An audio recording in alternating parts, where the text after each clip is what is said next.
DD214 Network Podcast is for mature audiences only. Any videos, music, or entertainment not originating from the DD214 Network is used and covered under Section 107 of the Copyright Act of 1976, also known as fair use. Opinions expressed are our own and do not represent any DoD or U.S. government entities as a whole. This podcast is for entertainment purposes only. Viewer and listener discretion is advised. You are no longer alone now because we have you.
Morning. Good morning. Good morning. It's your boys. It's Jonathan, Jay, and the one and only. Go fuck yourself. Oh shit! Please let me in on that. I'm out of the loop. So please let me in on that. What was that? He looks like Triple H. You were the one Hit that the said fucking it. sound again. Oh, okay, yeah. Hit the fucking sound again. He does. Yeah, do it. Let me hear that again. It was a little too low. That's way too low. That's probably why I didn't catch it. Time to play the game. There it is. WWE is going to come right after us right now. Oh, They're going to come right. That's a copyright strike if I've ever fucking seen one. What's that shit at the end of Rocky V? Like, sue me for what? You know what I mean? Like, it's like yeah. It's like you can't really sue me for nothing because like I don't have anything to sue for. So what do you want? I haven't won the lottery yet. If I did, we'd be having a totally different show today, guys. You can have just throwing it out there. That is so funny that you brought that up because I just read an article like literally right before we got together about like soldiers like winning the lottery and that this whole myth about being like, oh yeah, now we're gonna get kicked out, but it's not always that true. But you can request separation. And there are ways to request separation, but it is definitely not an overnight thing. And you still are absolutely expected to uphold your duties. So some duties and your bearings, your military bearings, up until you get the DD214. So even if you became a billionaire overnight, yes, I would be talking to the commander, your first lines and your commanders immediately about that. But that's the other thing too, is like if you become rich, like how many people do you really want to know? You know what I mean? So that's like the commander is probably the first person I would actually go to in that situation because it's just one person. So this is where I'm going to totally derail the conversation for a minute then. Since none of us are getting rich. Well, yeah. I mean, I have a once the Powerball hits X amount, I start buying fucking tickets. Nothing wrong with that. Just because I do too. Your odds are as good as anybody else's. So yeah. So it's one of those things. But what the fuck would you do with that kind of money? That's what I'm saying. Like a lot of it is, I have a couple of things that I would do, like probably like in the forefront, but everything on the back end, I have no fucking idea. Like that's where I that would be really hard to like. It would be really hard to like. Exactly what do you want to do or what do you maybe need to do first? Yeah, you know what I mean. Like and how and where do all those stations lay on the track? I can tell you exactly the first things I'd do. Buy a house, and I'm not going to go buy some like fucking $3 million fucking mega mansion or some shit that. I'm just going to get me a nice 4-bedroom, 3-bath with like a bonus room type house. Nothing fucking fancy. Might cost $350,000, $400K. Pay off the cars. Pay off all my debt and pay off the fiance's student loans, all her debt. Yep. That way, the only bills I'll have are going to be electricity, fucking water bill, property tax. Yeah. You know, the basic shit. Second thing I'd do, I'd purchase a studio for my content. I would purchase a building outright. Or I would just build a building on my property, because I'm not going to buy a house and not get acreage. If I buy a house, I want at least 10 acres. And if I've got 10 acres of land, I've got the room to put up a studio on my own property. And the range? And meanwhile, I'm over here just happy I'm not living under a fucking bridge, right? Like fucking. Yeah, and you know what's I mean, I'm not too far off for what, like, I would do the same thing. I would buy like a good, like 1-2 floor house, couple bedrooms, land. I would definitely build the studio on the Would property. be nice. But what I would also do is invest on the property, like in a city location where others could go in there and record their shows. Yeah, I mean, I would definitely want to do something like a because you see it a lot now with the remote work environment, where there's a lot of businesses where the business model is, hey, it's you can rent a space from us by the day, by the week to work. And I would do something like that for content creation. Have a building where you can come in, you bring your laptop, your gear. I'll have, you know, like mics and shit for podcasting or whatnot, to where you can rent a podcasting studio. Do something like that, so I've got an income stream at the same time to cover those property taxes and shit that I'm gonna have. I'd actually like to interject, because like I didn't want to like talk about this yet, because I didn't want to post bad luck, but I'm just too excited about it. I've started like the very first blueprints of getting a studio done, like working on you know, looking at prices. One of the coolest things I've ever seen, and I think it's probably going to be more useful, especially like for DD214, are these like roll up. I think you've seen them schooling. They're like these roll up LED screens, and you can put them on, take them off, put them anywhere. Like I could travel them with me to Kansas City, put them up on your wall back there, and we'll have like a little podcast thing going on with vertical screens that we could change around and stuff. And like it's just so exciting, because like we have so much fun with this, and the main focus is getting the stuff to make a mobile studio, and that's you know, it's not far to what we do now. We could literally pick up our stuff and go to a fucking library if we wanted to, or even hell, we could do this shit on our phones if we wanted to, you know, with the right connected equipment. It's so sloppy. I'm gonna go ahead and say, because I was the first to technically test it out of the three of us by, you know, using my iPad. Because remember the episode earlier this year, I was traveling home from Tennessee and I was on my iPad. That's right. Which was mobile connected.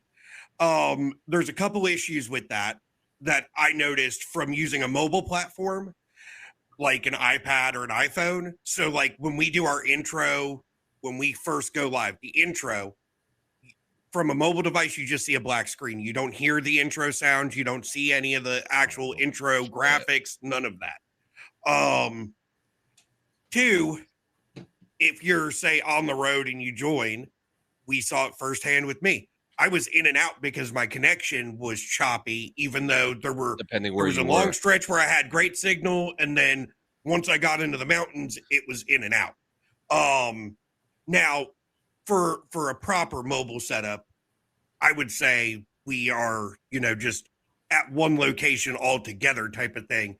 And that's not really a mobile setup. That's just a traveling setup for when we do all get together in person again. To do a show, we have to have some kind of way to control everything. Yep. And the biggest thing is audio. Mm-hmm. And Jay and I see his face. He's like, I don't know what the fuck guys are talking about. Got nothing. Y'all enjoy. Keep swimming them water. We like breaking Jay's brain. That's all there is to it. Like when And you see my eyes start crossing, like watering up and shit, and you're just like sitting here like politely nodding my head because I have no fucking clue what's going on or being talked about. Well, and that's exactly why you've got me and John Jay, because I'm the tech person. John he's getting more into it the more I've been around, because I'm showing him true. shit. It's true. I've been showing him things and teaching him the way of the audio and all good. that crap. So yeah, and dude, that's the piece I was missing, because this is like, I actually been thinking about doing like a whole Clean Sanchez Media, like getting every single person that I have involved in Clean Sanchez Media and doing like a little virtual thing and being like, yo, thank you, you know, cheers, you know. You said one of these days that you wanted to interview me, and I was like, well, we can do that, but like we'd have to talk about it. So now we changed the format of Clean and Friends. So if you guys listen to the new episode, I actually did listen to part of it. That's the first time I fucking ever did that, buddy. I want to tell you, I did it for you. Like I listened to the first part of it the other night, actually. Yeah. And you know, we're almost at 400 plays, surprisingly, which is crazy, you know. I saw that. I was excited for you, dude. You know, and it's cool because like now we're doing that format here. We're just talking, you know, and it feels better. Like, and it's a little bit more loose, yeah. It's a little bit more loose. You know, so we're not doing interviews. We're just having people come on and being like, yo, what the fuck are you doing? You know, so I actually want you lined up for like the next week or so. And then but soon. One of these days, it's gonna be very on site. It's gonna be a lot of fun, motherfucker. It'll be fun. It'll be fun for me to kind of break character from this podcast and just go as Jay Campbell. You know what I mean? There's no strings attached. It's just me, kind of as I typically am, like my day to day existence. You know what I mean? So, well, I mean, you know, on that note, I'm hoping here soon that we're going to be officially launching Flagged for Removal again, John. Yeah, I've been working, and like I haven't been streaming much because in my off time here lately, I've been networking, trying to find a co-host for that.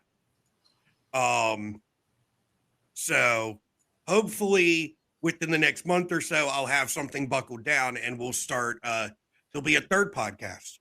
Technically like 7th, because John's doing like 12 of them right now. So I pitched to Jay too, the Jay's Roadhouse. Good 10-15 minute. A good 10-15 minute clip. If I learn how to fucking edit and use tools that are probably more. No, you got us. Probably like so primitive that like a caveman could use it, but I still have problems with it. You got us, man. You got us. We got you. Create like short content clips. You're not. I don't think you're wrong. That does seem to be where things are. The direction of the stream is taking. You know, like stuff like this. So it might not be a bad idea. You know what I mean? We all still like doing this every Sunday, but but you know, if that's the direction the water's flowing, then does it not make sense to fucking follow it? You know what I mean? But makes all the sense. That's where Jay, that's where you've got me and John, because we both have the technical know-how to go and grab those clips and make those videos and edit and do that stuff. I've also been doing a lot of work with DaVinci Resolve, trying to. Let me know. I mean, it's pretty much. I'm not exactly sure what I bring to the table here, but obviously you guys believe in it enough that your mouth. You're asking for it. Well, you have a nice mouth, Jay. Yeah, you got a pretty mouth, boy. It's been squeal for me. Squeal like a piggy. It's been used a lot. I promise. It's been used a lot, and it's definitely been punched the fuck up a few times too. So like I can promise you guys, like, it's gotten me into plenty of fucking good and bad times. And look, I want to say like Streamlabs is good. Streamlabs has been providing a lot of good shit, but their editing software is ass. Like Streamlabs editing software is so bad. Like it's like. Yeah, because I know you've used it too, or even checked it out at the least. So, like, please. I've checked it out. I haven't used it. So I've got 2 tools that I use: DaVinci Resolve for regular videos, and then I'm going to actually show you something here. And this will be showing the entire world at the same time, because we do have a lot of streamers and other content creators that watch us. So if I share out this window right here. So this is my OBS. This is where I do my streaming and everything. So if you see this right here, where my cursor's at, this is vertical. So this allows me to just make straight clips for like TikTok, YouTube Shorts. Is that a plugin? Reels. Yes. Jesus Christ. And then I have Jay, you're learning. You're learning. Not You're really. learning. Yes, you I'm are. really not. Like, oh boy, I'm really not. Man, God damn it, dude.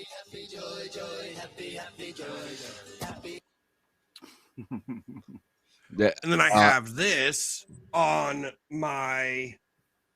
Oh, this thing, yeah. Is my fucking button not on this page? No, it's not. What the fuck? Could have sworn I had it on here. So on this one right here, something ridiculous happens. I want to grab a clip. I hit that button on my Stream Deck. It records a 3-minute clip through the vertical plugin.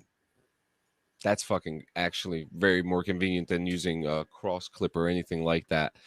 Mhm. That's actually good. So I one thing I want to bring up, we keep on forgetting to bring it up, Oh God. is the new merch. Oh yeah. Yeah. Hey, I have still some. need to get. I got some. We got some. I saw. Yeah. I saw. Yeah. And I think one other person too as well. Here we go. So Yet to buy any. for those who don't know, just go to linktree.com/DD214 Network. And it's funny too, because even if you go on like youtube.com, DD214 Gaming, it brings you to network. So Cool. we still win. Good. So over here you have so it's very simple. There's all our links right here on the link tree, the Facebook group, and the official merch. You go into the merch, we got some really nice stuff. We got cups, we got t-shirts. Look at that. Look at that t-shirt. Hold on. It never It's updated. not updating. Because of the way you shared your screen, you shared that specific tab and it never opened a new tab. And then I just shut my thing off. Beautiful. There we go. So we have it. Look at these beautiful colors, man. Orange, brown, Kansas City Black's blue. the only way to go. Black is the only way to go. There's pants, and they're unisex. They're unisex joggers. Fucking A. They come in different colors with our little flag there. Gray's the only way to go. Yep, and this weird long sleeve, which I think I'm going to take the flags out of the side. Kind of dig that. It kind of looks like Ukrainian in a way. I do like that actually. It John. actually, I kind of dig that. I'm not gonna lie, bro. I like the long. I solid. like the long sleeve, and then Me too. But yeah, there's a lot of cool stuff. Yeah, why the hell not? I like that patch. I do. I do too. I really like that. Also, but like guys, look, we're just gonna no secrets here, all right? Everything is whoops, wrong store. Careful. Yep. Yeah, no, that was my store. Where's the DD214 one? So like there's so many things that we can make. Cups, magnets, stickers, all through Streamlabs, and you could go through there. There's gonna be some more stuff. I keep on saying That's called a crutch word. That's what we learned in instructor school. That's a crutch word, John. My crutch word is fuck. Mine is too. Here we go. Fuck. We could make, there's all this stuff. We're gonna make oh shit. What? That's new. What is new? Everything turned to white. Look at this. It's a vest. It looks like a vest, but look. We're just gonna. I'll be right back, gentlemen. No, you won't. Yes, I will. Image scale. There we go. There we go. Make it a little bigger.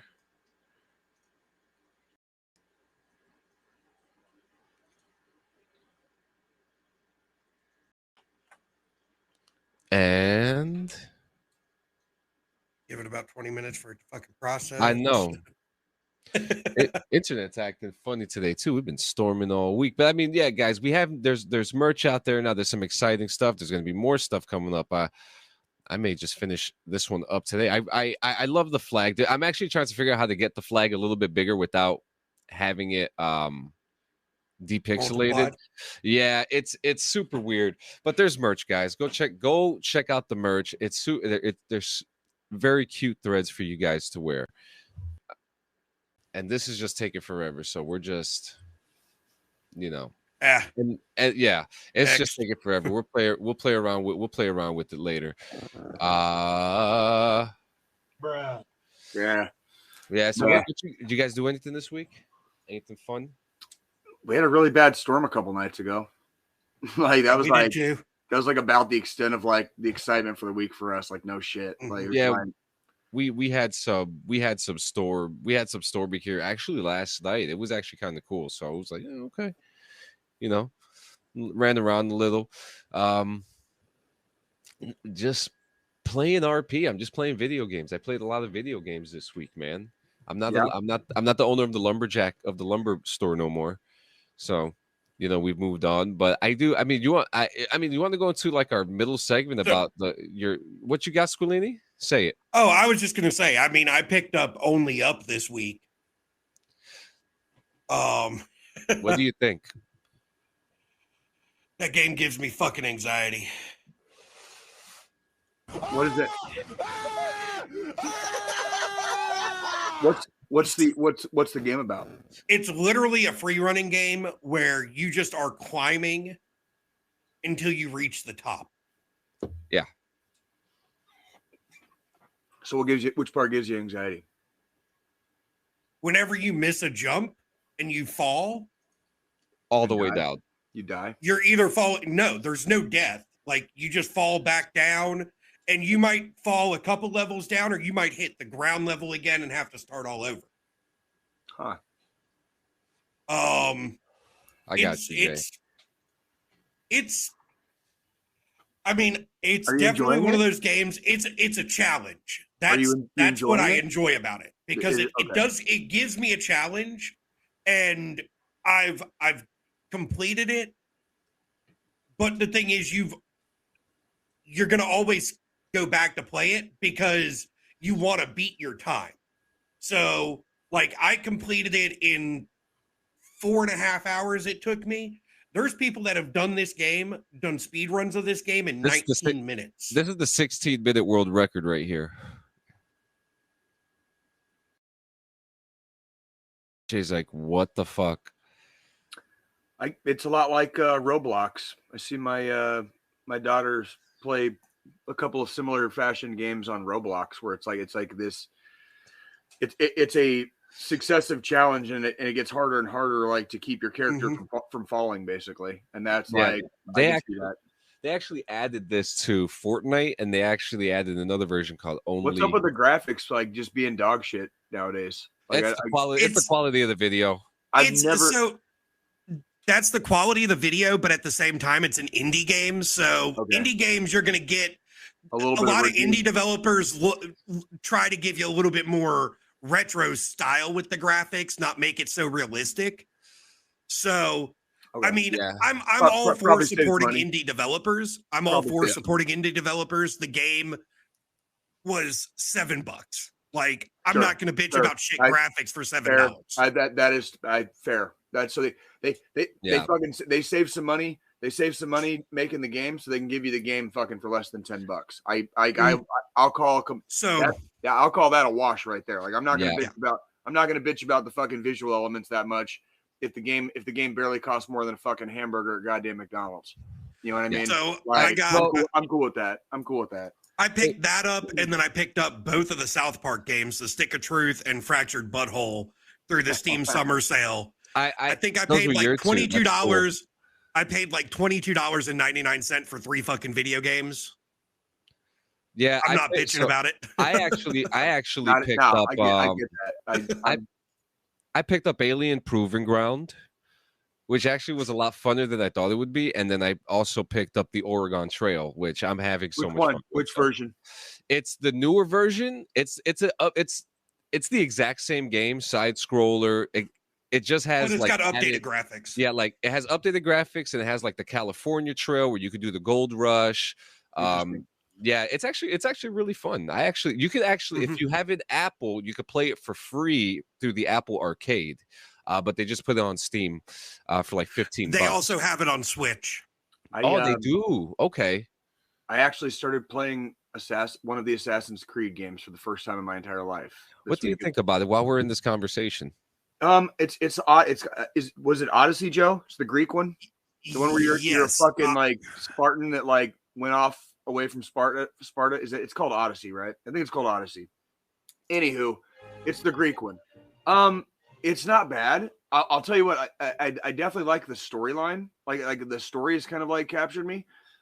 The mechanics, I'm not a big fan of. Like I might have to get into my settings at some point because I'm still having a lot of trouble with the mechanics. I'm having trouble like accidentally doing something I don't mean to do by pressing the wrong button. Yeah. And it's like I'm like 14 missions into the game at this point. I'm still having trouble with the mechanics. So I'm kind of like, okay, I need to figure something out because this is going to get tiresome like down the road. And like as the game gets harder, it's going to make it like turns me off because like if I can't beat the game because I can't use the controls, then that's how the games just end up dying for me. So yeah, which is understandable. There was the story's awesome. I like the story. Yeah. I like the interactive element where it gives you choices and options of like you can either be a dickhead or you can be kind of like the cool dude. And so depending on like the characters that I've talked to so far, like I've been alternately like really cool to some and like a total dick to others, right? So like I do like that part too. So like that, like there are elements of it that I'm like, oh, this is like actually not too bad.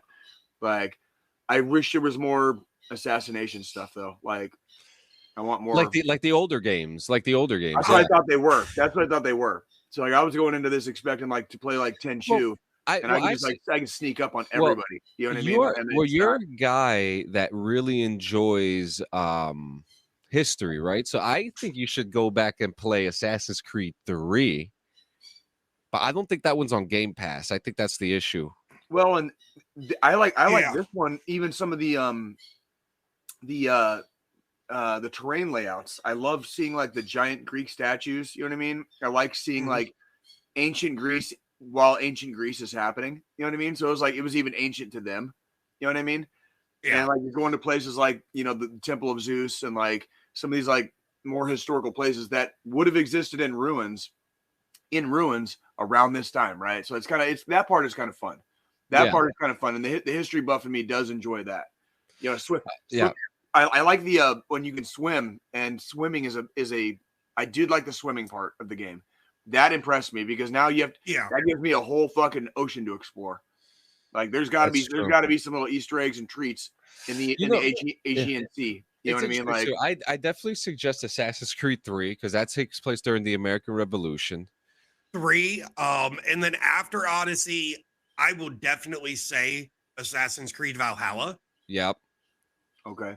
Black Flag and Unity. A lot of people don't like Unity, but I thought Unity was really good. I love the Black Flag. Why is that the pirate one? Yes. Yeah, that one might be fucking up my alley. I think Black Flag is probably one of the top ones that they really like. It's like one of the top favorites. Black Flag, and Black Flag came out right before Odyssey. I think Black Flag was the one right before Odyssey, and then Unity was after. And Unity and Black Flag, they were part of the transition to Xbox One for next gen. So when those games came out, you can correct me if I'm wrong, but I know around that time that the Xbox One came out, those two Assassin's Creed games were like heavily promoted to be a part of that next gen era. I vaguely remember that because I remember seeing all the stupid fucking commercials like when I was like, it was like you get the Xbox. AFN would like show this. Yeah. Anywho, because I got like those two, and then I got Skyrim to go with it, the special edition of Skyrim too. So.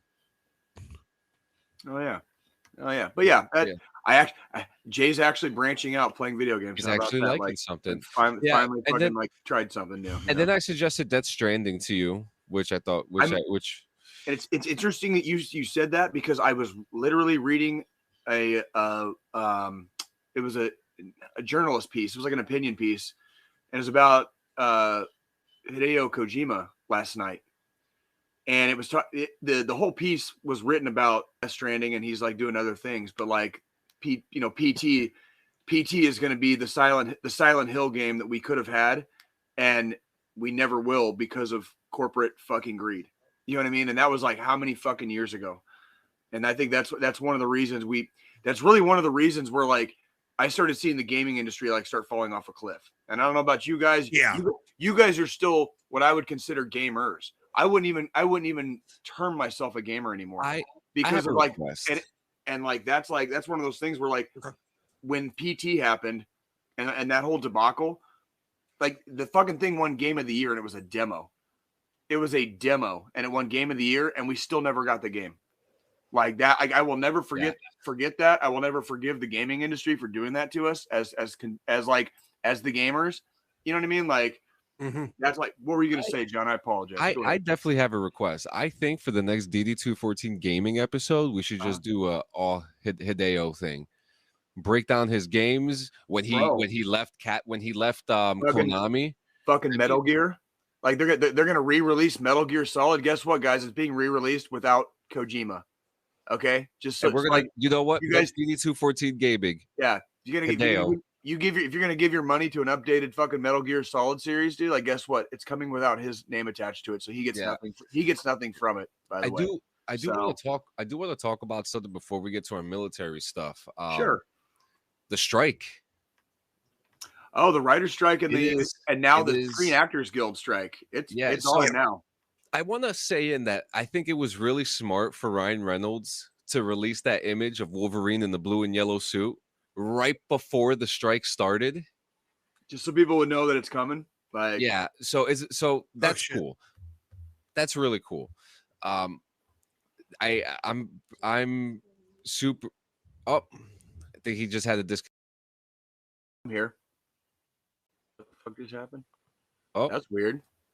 What's going on? You guys are being weird. The hell, John? What are you doing? I'm actually not pressing anything. Well, stop pressing things. It's not me. It's you pay for the software. It's you. We're just blaming you like we normally would blame Cam.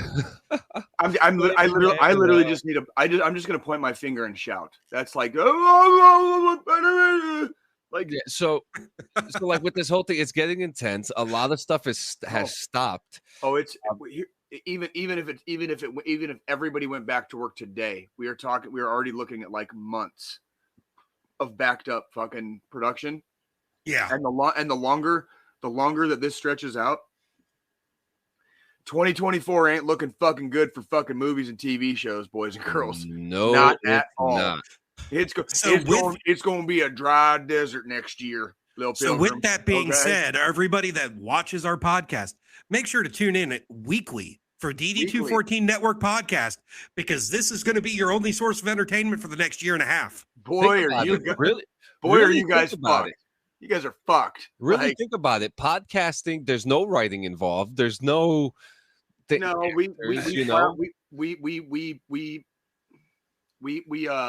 improvise and we kayfabe a little bit, and and for certain parts we get serious for the serious parts, but it's really not. I wouldn't say that this takes a great deal of like it does take energy, but it doesn't take a great deal of like intellectual fucking stimulation to do it. It's like all we got to do is wake up on a Sunday and like turn on a camera and a mic and start talking shit. Yeah, we wake up on Sunday, we get a shower, we run to the gas station, pick up a couple fucking tall boys, log into our fucking computers, and start doing our fucking thing. Yeah, and this podcasting is going to be a major thing within the next year. We're not going to have shit. Disney is airing their Marvel shows on ABC, starting in a few weeks. And one big thing, and I've had a lot of conversation about this because everyone knows I fuck with the AI. The big conversation is AI being used in film, and I just want to notice this is one of the few times you'll see me and Joe both shaking our head at John at the same time. Yeah, I'm not even a tech guy, and I'm just like, nope. Yeah. Now, I just want to clear out. I mean, has anybody seen fucking iRobot? Like, yeah. Now look, that's the type of shit we're gonna get into. I have to clear this out. About it. I need to clear this up because a lot of people seem to have they seem to misconstrue a distrust. Distrust? And a distrust about my use of AI. Not your use. Nope, not your use. Just AI. Well, just AI. Just AI in general.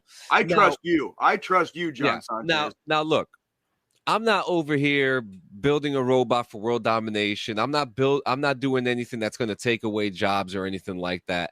I don't have the money or the resources to get certain things, right?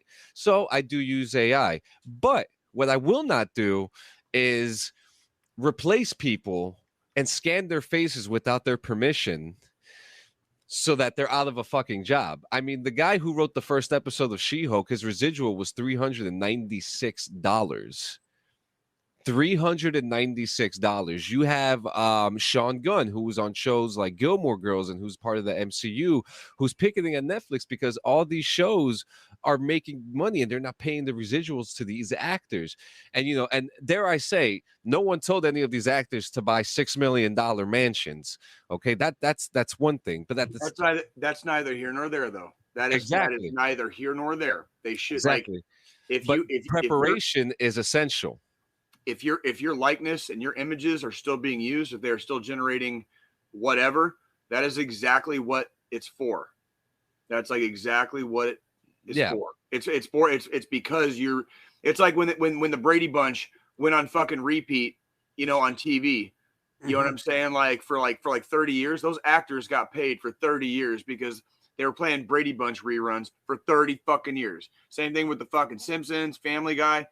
That's how it should be. If your stuff is still out there, if you're still alive, you know what I mean? Even maybe down to like your kids. I'd say at least one generation, maybe down to even your kids. If your shit's still out there making money, you should still be getting paid. You know what I'm saying? Like that's how the Elvis Presley estate, Michael Jackson's estate, and Prince's estate still make money every fucking year. You know what I mean? And that is in their image. But see, that is the thing, though. Like a lot of the times in these estates, when these actors pass away, in the estate, it's put that any royalties from any of their work go to their kids for X amount of years. Right. Or go into an estate account that's then used for charity or used for something. I don't know if you guys remember this or not. Prince did not used to have any videos on YouTube. That's right. That only happened after he passed away and his estate took over. I want to fucking remind everybody and the exact about that. Same thing with his whole musical library being on digital, which is not something that he wanted. Jay pays attention. Okay, Jay pays really close attention to Did you hear what I called him? I called him Darth Brooks. Garth Brooks. I mean, where are the bodies, Garth? Where are the bodies? But anyways, yes, let the hate flow through you, young Skywalker. If you guys aren't familiar with the whole body situation, go watch some Tom Segura for Christ's sakes. But but my whole thing, I don't agree with what the studios are doing. Not even close.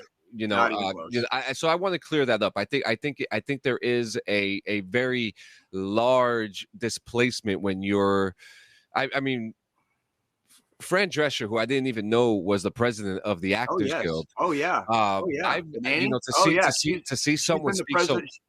Go ahead. I'm sorry. No, you're good. To see someone speak so passionately about what's going on with these jobs that they're eventually, hopefully, never going to lose. You know what I mean? Mm-hmm. It's scary. Matthew Modine fight and seeing all these people that we look up to, that we're fans of, being so that they care, and they're saying like, we're doing this because we need to live too. Well, can I say something real quick? Of course. And this will be a little bit more on the serious side and less kayfabe and character driven. This is absolutely serious when I say this. Like unions exist for a reason. If you appreciate having a 40-hour work week, thank the unions. If you appreciate that like child labor is not fucking being used, thank the fucking unions. Okay? Like some of these states that are rolling back like the age of children being able to fucking work in certain places is like, that's not a good step forward, okay, at all. Like all of your rights as a worker right now, as they exist right now, which sometimes in some states, not a lot. I get it. All the rights you do have already are because of the fucking unions. If people don't step the fuck up and like sound the fuck off and say it with your fucking chest so everybody can hear you, nobody's going to fucking do anything. Nothing's going to fucking change. And it's just going to get shittier because these greedy fucks are coming for every last fucking nickel you have in your pocket. All them shekels you fucking saved up for years and years and years. They want every last one. You know, I could go on to a whole rant about property taxes here in Jackson County, Missouri. We'll do that another episode. But that is a serious thing that's happening right now. And it's like it's affecting people in our neighborhood, like our community. I think there's a lot of, and what I'm getting at, and so I can end the rant quick enough. What I'm getting at is community and building relationships within your communities. Okay, your work communities. Okay, your social networks. Okay, the DD214 Network. This is your friend. Corporations are not your fucking friend. They never will be. Okay, you're probably not going to make it to the top. You're not going to get fucking rich. Okay, like just let that dream die. All right, seriously. Oh, like there he goes. There you go. Shotgun that shit, Joe. Fucking do it. Suck that motherfucker. Suck it. Suck it. Suck it. My man. John, I think I just got a boner. Thank you, Joe. Corporations are not your friend. Fucking let that get a little too warm. Ever heard of jerkmate? So yeah, rant. Jay's first rant of the day complete, but corporations are definitely not your friend. Unions fucking are. Okay, unions are your friend. And again, I just want to clear that up. I don't support the use of AI for taking people's jobs. I know you don't, John, and we trust you. You know we. I'm glad. By the way, I heard the new disclaimer this morning. That was fine.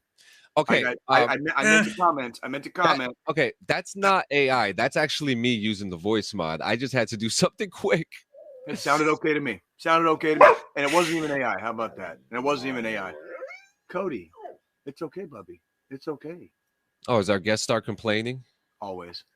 Oh, dude, he was. Well, I heard Artie earlier, so. Oh, he would. Dude, Cody was being bad last night. It wasn't bad, but dude, I was down here for a while last evening after we got home, and he would not stop whining. And I was like, dude, what is wrong? I will be right back, guys. I go ahead, brother.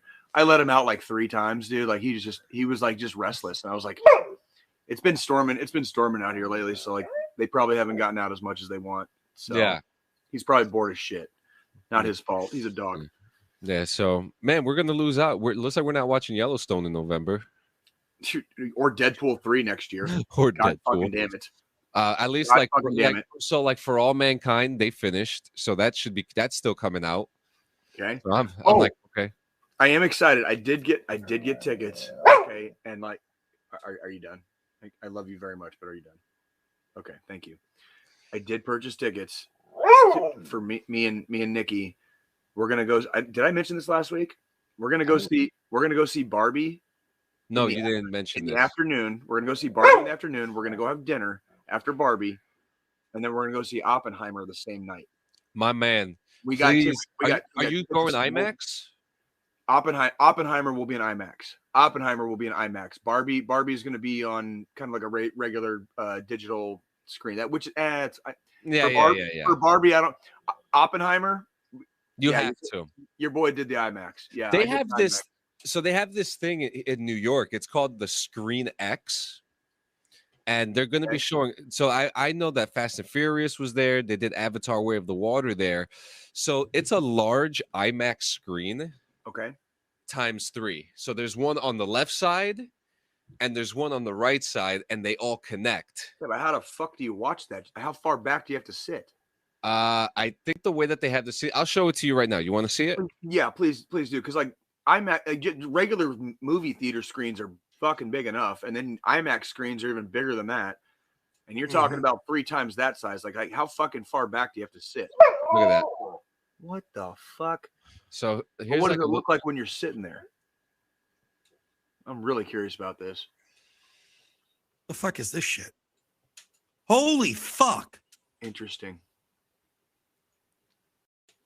That's interesting. Yeah, so they have the seat. The seating is kind of like in a V.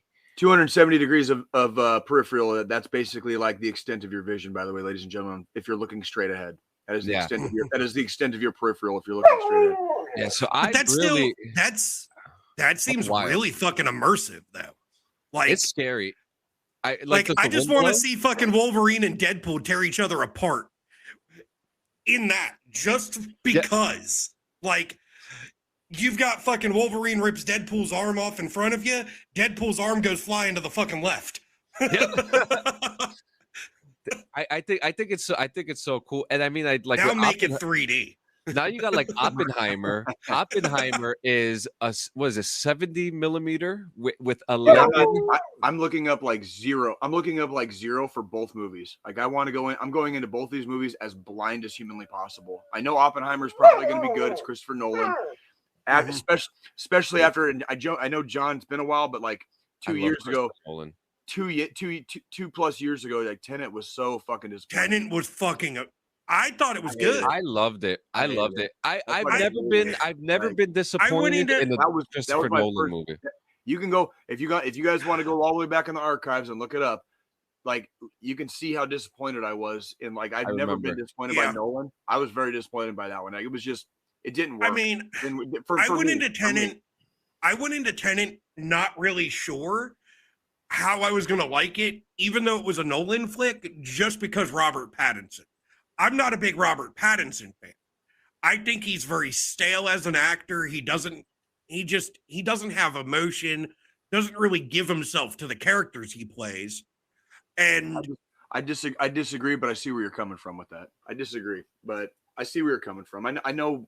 I know why he gets pegged like that sometimes, but go ahead, continue, please. But then Tenet really showed that he's not that way in my eyes. He was very different. Tenet was the movie that made a turnaround for me when it comes to Robert Pattinson. Interesting. Hence why I was really looking forward to seeing him play Batman. And then that movie was crap. If you remember, my problem with Batman was not Robert Pattinson. Like, and I made sure to like, no. But see, that's the thing. It wasn't Pattinson, and I would even say Paul Dano as fucking Riddler was great. It wasn't the actors. It was the shooting style. It was the writing.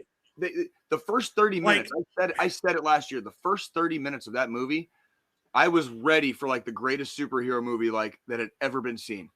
And with that movie, as John's fucking disappearing because he's tired of hearing the fucking Batman talk. Oh my god! It was like within 10 minutes of that, the movie went like off the fucking rails. Then again, and then it's just like a burning wagon, like rolling down Mount Everest. You know what I mean? At that point, it was just like, the thing is, they tried to here's how I look at the Batman. They tried to take aspects of Burton and they tried to take aspects of Nolan and mesh them together without really knowing what the fuck they were doing. It's called writing, and you need good writing. It's also really not hard to do, and it's not hard to see if the writing is going to work or not. But there's a lot of executives in Hollywood that don't give a fuck if the idea is good or not. Ask the DC fucking comics universe. Yeah. But see, the reason the DC cinematic universe is going in a new direction and they brought fucking James Gunn in is because what they were doing before wasn't fucking working.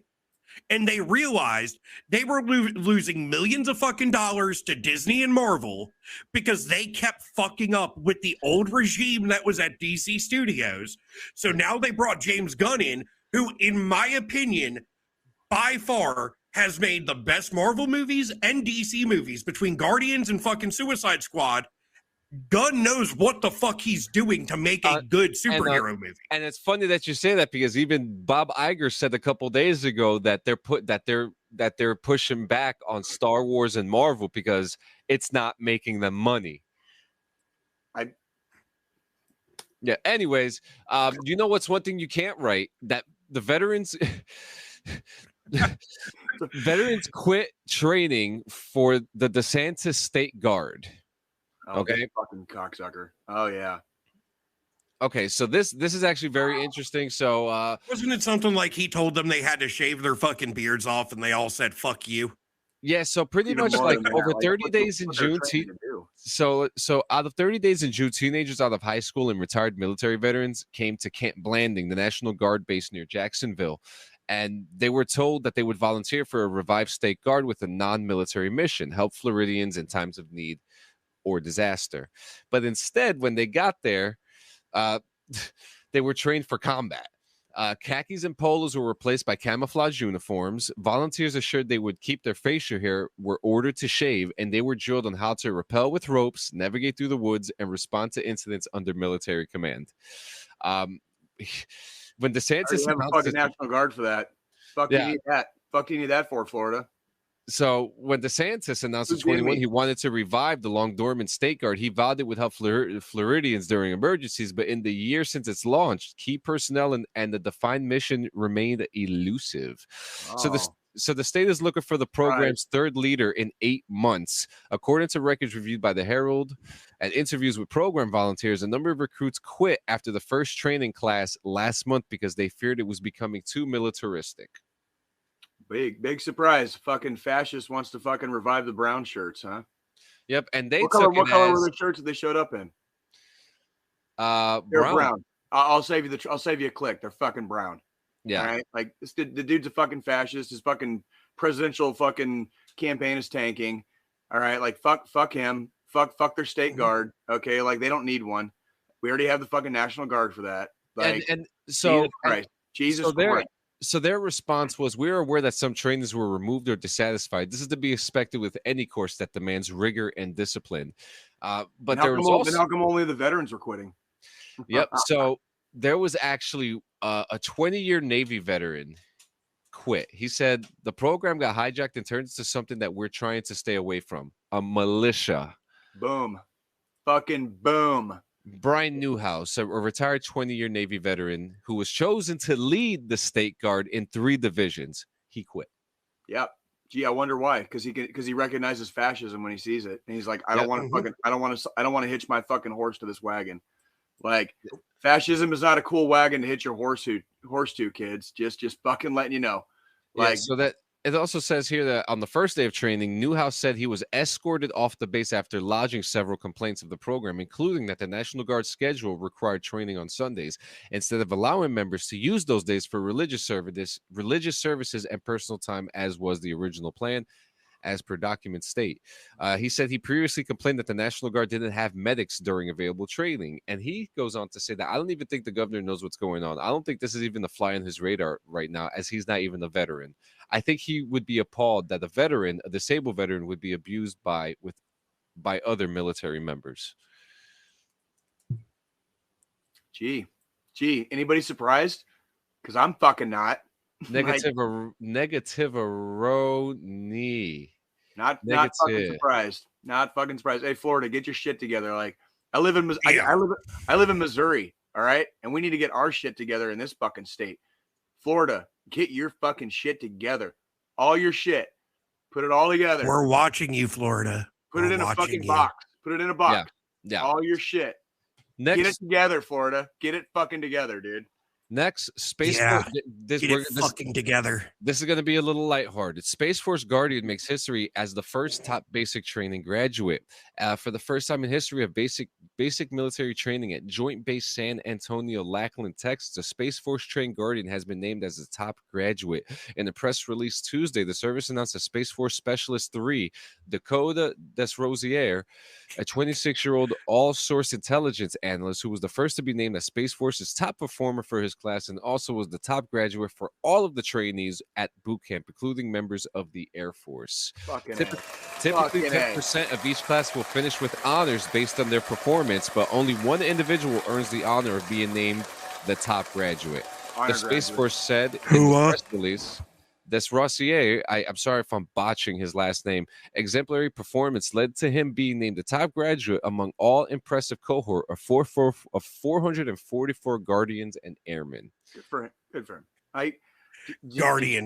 Guardians. I'm sorry. Somebody played a little too much fucking Destiny when they named these fucking people. Hey, man. If it's a Space Force, man, eventually they're going to be in space, right? So they're going to be guarding something. Hey, did I ever tell you guys I was the fucking honor graduate in my AIT when I was a mechanic? No. When I went to AIT, I was the fucking. So they gave out 2 awards. They gave out the honor graduate and the leadership award. I got both. Like I got fucking both. 40 HP. I'm telling you, dude. Like I was belt fed, dude. I was belt fed like a motherfucker even when I was a mechanic. Oh dude. man. So, just saying, right. dude. Are you ready for the top military news of the week? Yes. Can I go get a beer? Yeah, you're gonna need one for this. Oh, go grab one. Okay. BRB. Okay. Paging Dr. Douchebag. Hey, Cleary, fuck you. You don't know Cleary? It's Triple H. As my Time to play the game. Time to play the game. If I didn't have so much fucking expensive fucking electronics sitting here in front of me, I would have gone and grabbed a water bottle just so when you hit that button, I could fucking do the damn spray thing just for fucking the entertainment reasons. But oh man, because I've got $30,000 worth of computer equipment in front of me. and then it would have been so bad. So our boy DD214 Network's favorite, Texas conservative representative Dan Crenshaw and liberal New York representative Alexandria Ocasio-Cortez are teaming up in hopes of letting troops take psychedelic drugs to recover from war. Okay, I can dig it. I want psychedelic drugs. Let me guess, psilocybin and MDMA. Is that correct? I will get to there. The goal is to treat illnesses like PTSD and traumatic brain injury, notoriously intractable ailments that skyrocketed among service members who fought in Iraq and Afghanistan.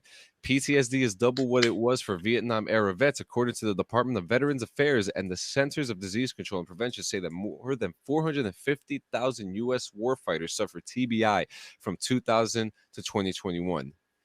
This is a real wild coalition, said Crenshaw, who says he has friends who came home from war damaged and were not cured until they found a way to try psychedelics, which are not legal in the United States, even to study, except under restrictive conditions.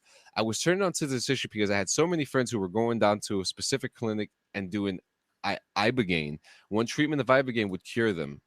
Psychedelics have shown so much promise, says Ocasio-Cortez. We desperately need the resources to treat PTSD, traumatic brain injury, and depression. At least 1 in 2 PTSD patients cannot tolerate or do not respond adequately to existing treatments. I go ahead, Joe. You start. I would say this is the first time I will ever, and probably the only time I will ever agree with something that fucking AOC says. I was waiting for one of us to say it, or Dan Crenshaw, or Crenshaw. It's like, I mean, pretty much, between the two of them, this is probably the first time they've actually said something that shows they do still have fucking brain cells. I can do the docking thing, the bipartisan thing with this one, because it's like, holy shit! Like how long do we have to go before Democrats and Republicans start learning to work together for the rest of us again? I'm okay with that part. Absolutely. Yeah. It's a very interesting team up, I will say. Like we said last week, broken clocks are right twice a day. Okay. But see, that's the thing, Cleary. That's the thing, Cleary. Yes, it's a slippery slope, and you got to monitor it carefully. But that's where this would be. Using psychedelics to treat it is definitely an inpatient type of program. Oh, it is. It's not something where you're just prescribing the fucking vets these drugs and just letting them loose to go home. This is you have super severe PTSD and, mental disorders due to your time in service. You're in an inpatient treatment facility, and they use these to help you get through it to where you can become a functioning member of society as a civilian. Absolutely. Yep. Sure. A lot of times a lot of it is microdosing too. It's not fucking tripping it's not tripping balls in the fucking forest and having a spiritual experience. It's a lot of it is microdosing. Yeah. So it's definitely not something where it's going to be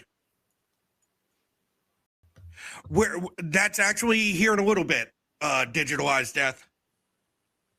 Yep, it's coming up. It's coming up, DD. But Big old double D. Big old double D's. It's actually, that's funny that you said it, because that's actually next. Good. But yeah, Go ahead, no, Joe. it's like Jay said, it's going to be micro dosing. It's going to be in a controlled environment. At least that's what it should be. But I go back to what I said, and like Jay said, a broken clock's right at least 2 times a day. Yeah. And in this case, both Crenshaw and AOC, who I disagree with All the time. 99.9% of the time. This is that 0.01% that I agree with. It Joe can is- help. Joe, for those of you guys that don't know, Joe is right of center. For those of you guys that don't know, me and John are slightly left of center. All three of us bend the knee to no one. To no one. Like that's the difference. All of us can have differing political and religious and whatever views. We actually get along. You know why? Because we don't give a fuck.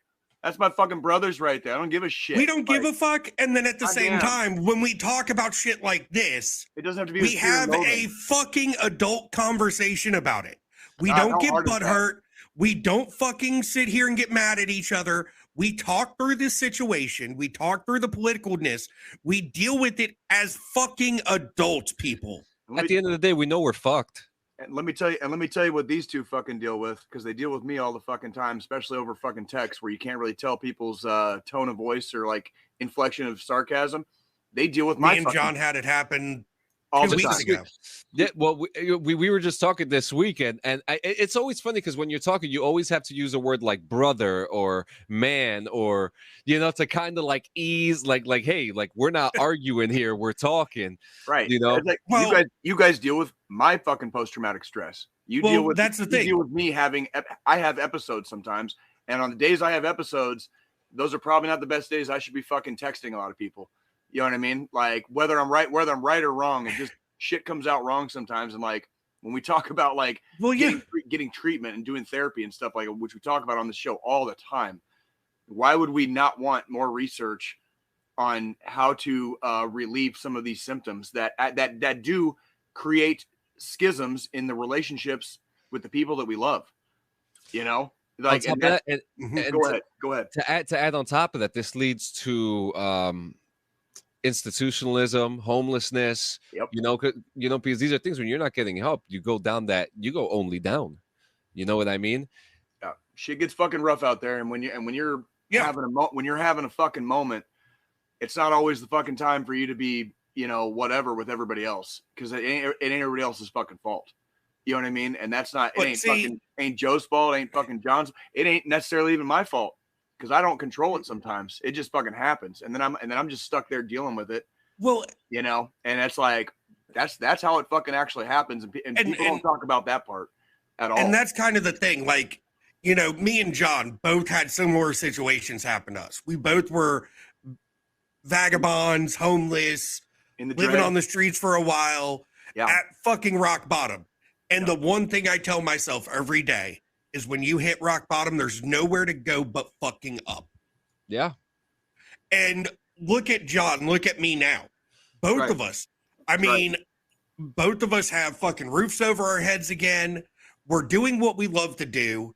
Beautiful homes, beautiful families. We push through. And, Don't quit. in We the don't veteran fucking quit. community, it's sad when I look at statistics and the numbers with the homeless rate in the veteran community, because there's not proper fucking treatment for PTSD, for these mental disorders that come from going into combat, serving time overseas, or even just being becoming institutionalized in general. Mhm. It makes I've said it before a couple times on this show. I was never shocked as much as I was shocked when I got out, like how big the transition coming out of the military actually was. It fucked me up for a few months, because I was like, oh shit, like this is, why do I all of a sudden I felt different when I didn't. It's like the day before I got my DD214 and the day after, there was no functional change in Jay Campbell. But the next 3 months, I started feeling different. And like, where in the fuck did that shit come from? The And then culture shock. Oh my Yeah. God. And then like a whole bunch of shit from your time in service starts bubbling to the surface, you know, and you're like, where'd that come from? Because I haven't thought about that shit for a long time. Like, where the fuck did that come from? And then you're fucking dealing with that shit for a day or three, you know, like, and it's one of those things where like, if you don't keep a very close eye on the lid on top of your kettle, that motherfucker will boil over. Like, and it doesn't take much some days. It doesn't take, some days it doesn't take anything. Literally. I've had bad days where I'm just like, I've been stuck pretty much sitting right here where I'm sitting right now. And I've been like in a freaking black hole for like freaking 3 to 6 hours for no functional reason other than like my brain went somewhere and I couldn't stop it fast enough. And that was it. Like, that was my whole day. And it's okay to talk about it. And it's okay to freaking give our perspectives on it, because we're doing a disservice to not only ourselves, but our fellow veterans if we don't fucking talk about this shit. Absolutely. Like, our wives, the husbands, the kids, all of them, you know, parents, fucking siblings, homies, they deal with us lashing out sometimes and dropping fucking napalm on every goddamn thing around us and it ain't their fault. It ain't, and sometimes it's not our fault either. And it's hard to get that understanding when you start creating schisms in your own personal world. And when these schisms happen, sometimes the cracks are hard to fucking repair. And that's why it's so important for us to maintain healthy and emotionally healthy relationships with the people that we care about, because they care about us too. We're not supposed to isolate. We are supposed to be part of a tribe. We are supposed to be part of a group and a community. That's why having friends and relationships with other people, especially outside of your own home, is so important. Like, you got to get out. You got to get out. You got to fucking talk to people. Even if you're at your home and you're talking to your gaming homies, at least you're still fucking talking to somebody. You know what I mean? Like that. All right, I'll get off the fucking soapbox. While we're talking about culture shock, there is a major culture shock coming for a lot of people who are still in the IRR right now. So before we get to that, I just want to say, for those who don't understand what the IR, finally get these, a period of 3 years following discharge, just went down to drinking the coke. I just destroyed everything, dude. We've been there. We've been there. I've been there too. And while we're talking about culture shock, for those who don't know what the IRR is, dude, we got you in our hearts, dude. Like, we're all there, bro. We're here. We're all there. We're all there. This is the round table. This shit doesn't stop until we breathe our last. And the goal is that we breathe our last peaceful in bed at like fucking 95 years old. Okay, that's the goal. That's the next fucking hill we're fucking climbing right now. Fucking seeing our families fucking achieve success and fucking hopefully fucking saving this goddamn world from itself, dude. Like, the mission didn't stop, and we can't complete our mission if we're not here. So you're goddamn right. Like, we got you, homie. We see you. Hey, we appreciate you, Double D. We appreciate you. We do. So I need to ask you: Are you in the IRR? Yeah, are you in the IRR? Digitalized death. Well, so I know you're not, because you served full contract. You did 2 Squillini, right? Well, I was med-sep. So yeah.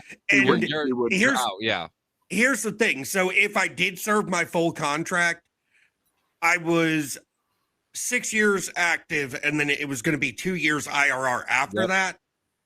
But when it was time for me to go IRR, I decided to stay active.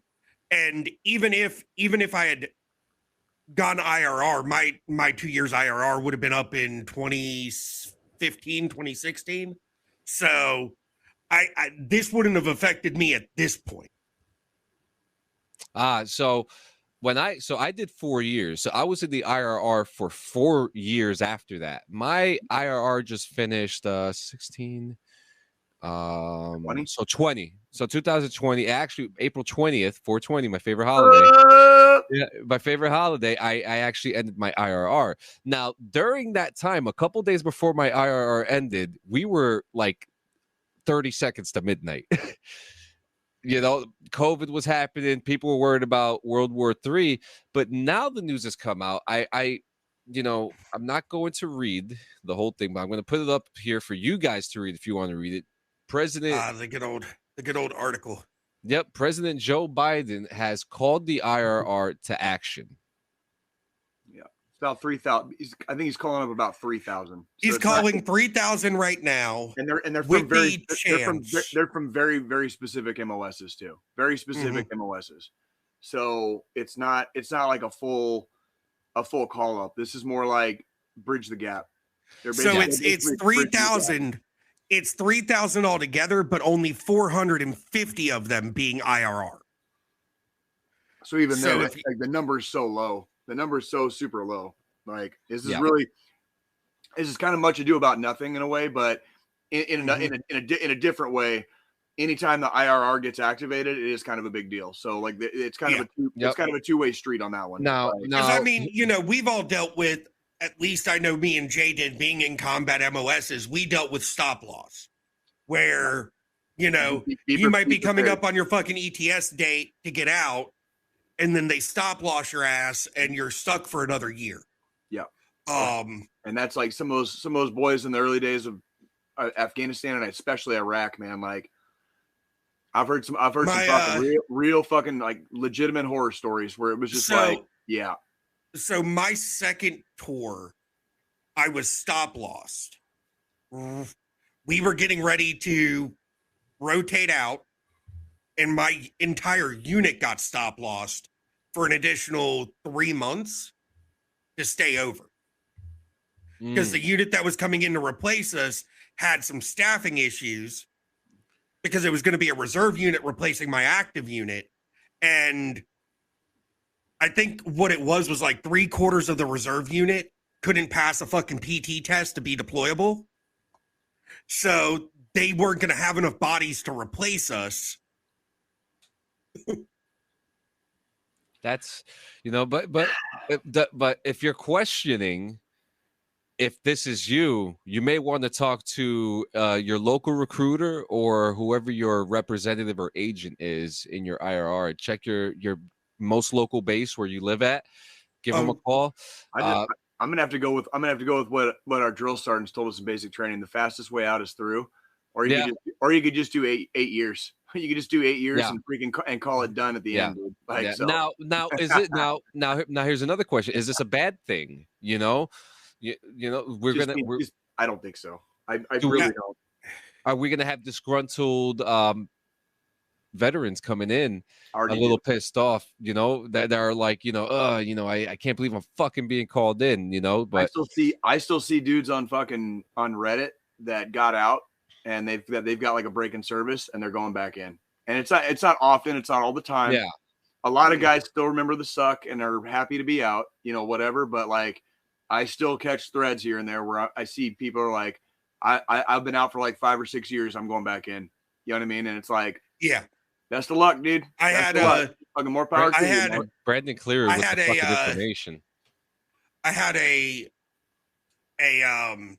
staff sergeant going through fucking basic training with me because he had been out for 6 years, so he had to redo basic training. But so he was a sergeant first class. They knocked him down to staff when he re-signed. So he just lost 1 pay grade, but he had to redo basic training to go back in. And he'd been out for 5 years at that point. But he chose to go back in. Right. It's basically like when I reclassed, I had to redo basic training down at Fort Benning to become infantry. Right. And it was like, I wasn't an NCO at the time. I was still a lowly specialist, but there's a big difference between somebody who's been in for 5 years with a year-long fucking deployment to Afghanistan and the fucking dudes that just got out of high school fucking 3 months ago. You know what I mean? Yeah. This is true. Now, yeah, because you're going through basic. You've already got a fucking combat patch. You've got fucking. I was fucking 30. I was fucking 33, bro. Like I was like an old man to these fucks, dude. Like they didn't know what the fuck to do with me, dude. They called me Gray Bush. They literally called me Gray Bush. Like. And the last thing that we have to talk about is your job a nightmare? Is it them? Is it you? It's usually them. So the first thing, I just have 7 points, very small points. Okay, number 1, is it me? Sometimes you really are a bad fit for a particular job.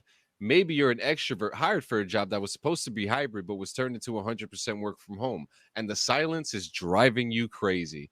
Maybe you're a huge introvert hired for a business development job that turns out to require a lot of networking, cold calls, and traveling to trade fairs to chat up the customer. Rule of thumb. If you don't see yourself staying at this job for 2-3 years, find a better position in that workplace. Or if you happen to like the job, respectfully look in other places and keep the job. This one like is real easy for me to quantify because I saw this all the time in the Army. I did not belong as a mechanic.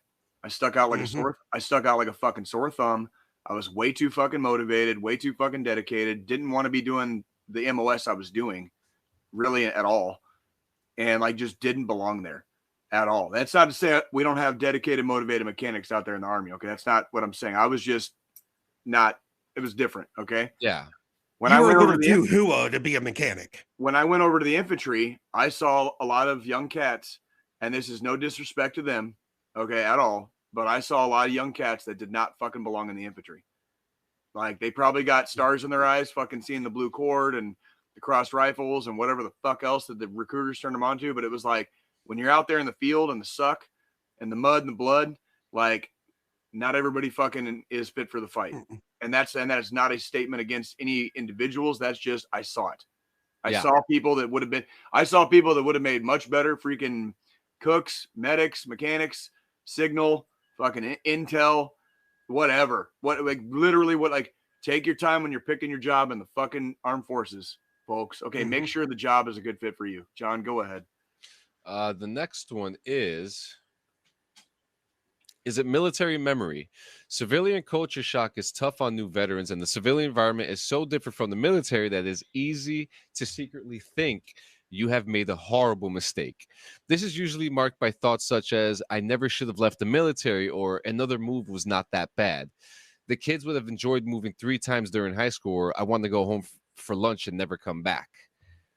Digitized Desk, we love you sharing your stories too, dude. Like that's awesome, dude. Appreciate hearing from you. Sorry about that, John. No, it's okay. Hey, we the reason why we're here is for interaction with the people who come here, because we want to reach out to all veterans and every veteran that we can, because there's the one side of the veterans who are like super proper and all ABC News and shit, and then you have us, the National Enquirer, yeah, basically. Like basically, we don't tend to take ourselves too seriously here. We actually like to fucking smile and laugh and have a good time. We don't jerk off to fucking gun porn. Okay, so, sorry, but we're still here for you, and that's okay. Wait, I'm not supposed to jerk off to gun porn. if that's what I was just about to say. If that's your thing, like, dude, do your thing, and whatever helps you, maintain a healthy like work-life balance and emotional and spiritual health too.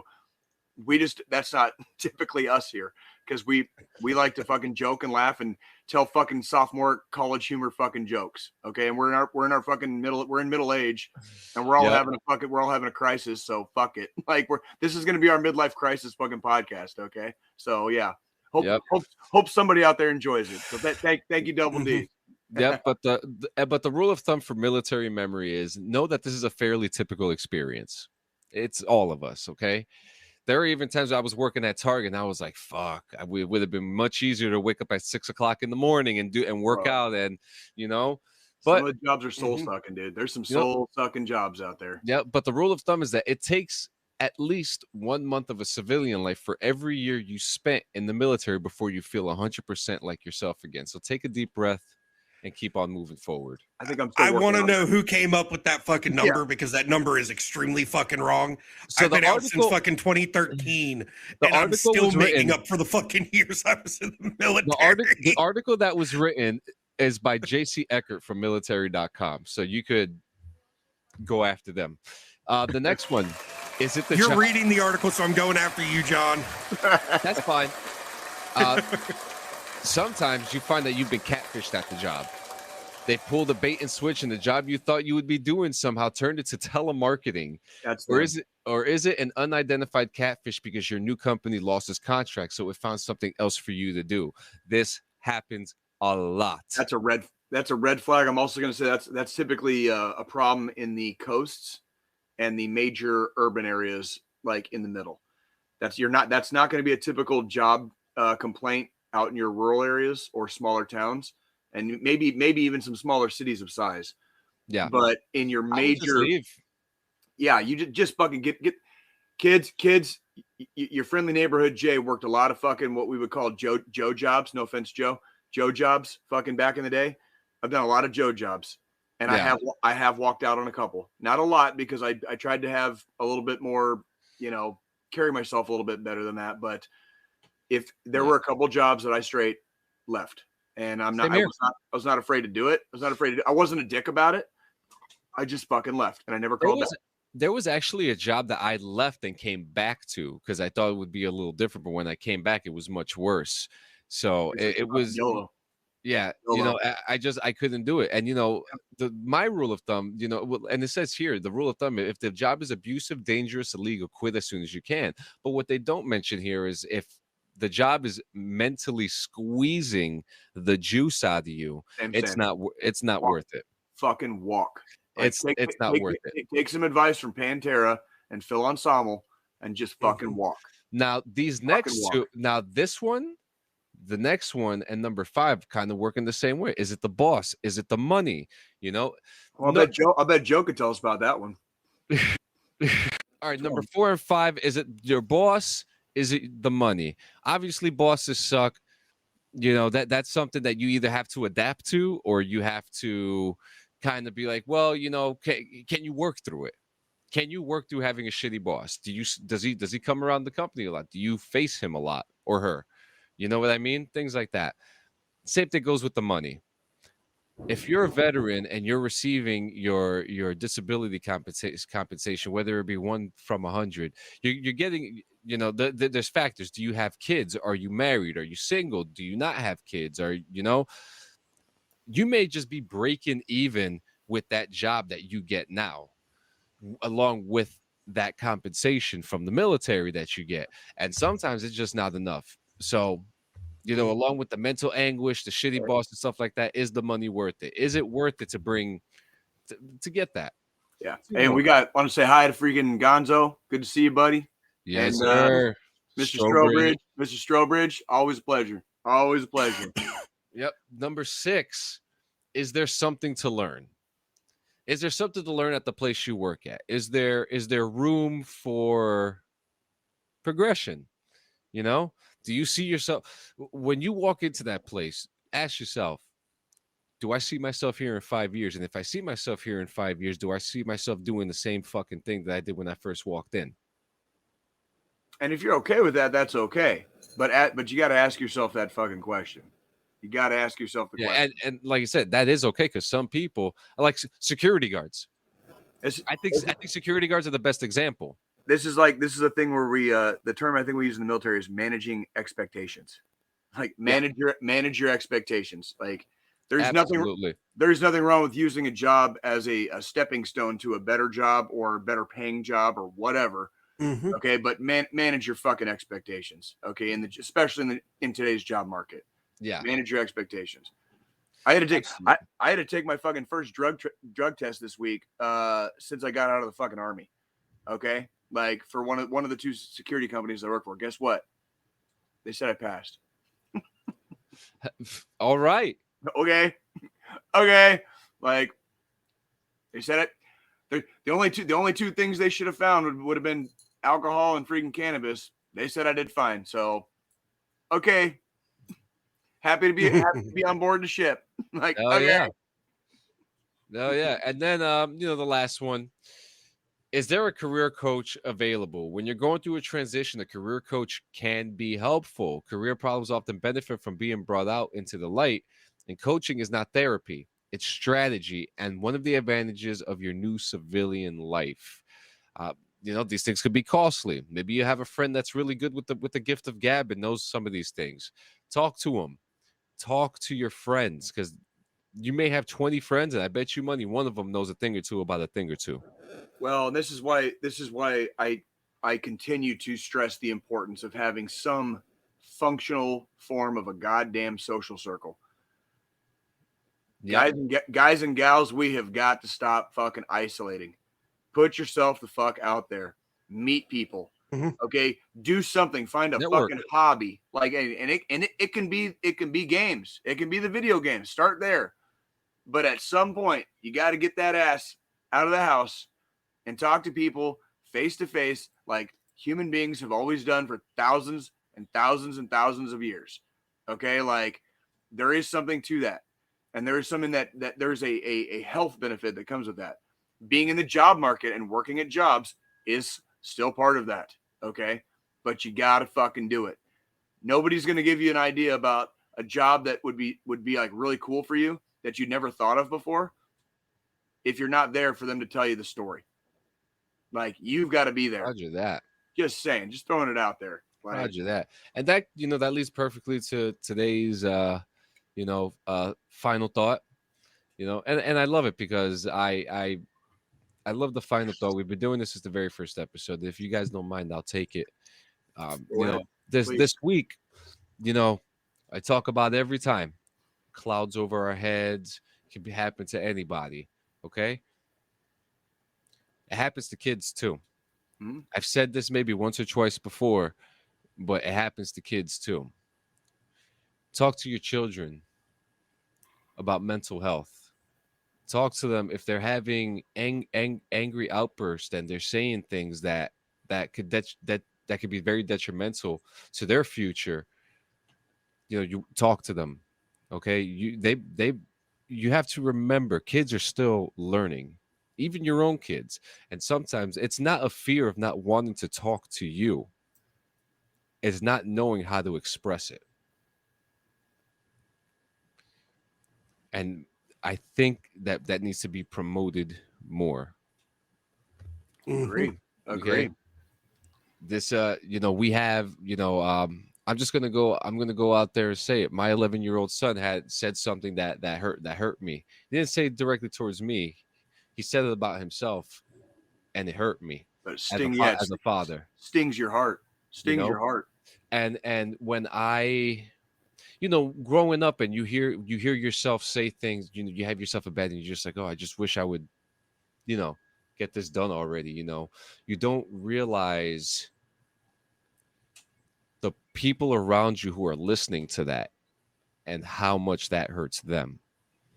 And to hear your own child say something like that, it's heavily important that we protect our children and we talk to them about what mental health is. Doesn't matter how young they need to be. Mental health could start as soon as you come out the womb. We don't see it. It's just it's a way about helping them express how they feel. Guys, the National Suicide Hotline is *988 1-800-273-TALK. They are there to listen to you 24 hours a day, 7 days a week. There's no shortage of volunteers that are there. You could go on Google. Okay, all the resources are there. Guys, you are not alone. If you don't want to talk to us, your loved ones, your best friends, talk to somebody. Someone is qualified to speak to you and your children today. And that's all I got, guys. Thank you so much. Stop, John. Fucking A, dude. It's always good to fucking see you guys. It's always good to fucking be here. It's always a pleasure. Every week, every 168 hours. Get your asses back to formation fucking next week. All right, we're going to be back. It's fucking thunder and lightning here in Kansas City, dude. So I'm about to go on my back porch and fucking drink a couple more fucking Trulies. All right. And just enjoy the fucking rain. So we got heavy rain here too, man. Yep. Guys, thank you so much for coming. We appreciate the people that come out here for the live shows. But then you guys are really showing up when the episode gets fully uploaded. So you guys are there for us. We appreciate it. Thank you so much. Triple H, thank you so much for joining us today as a guest host. It is John? True. You can still go fuck yourself. I will. Guys, we'll see you in 168. Love you guys. All right, everybody. Have a good one. Have a good one.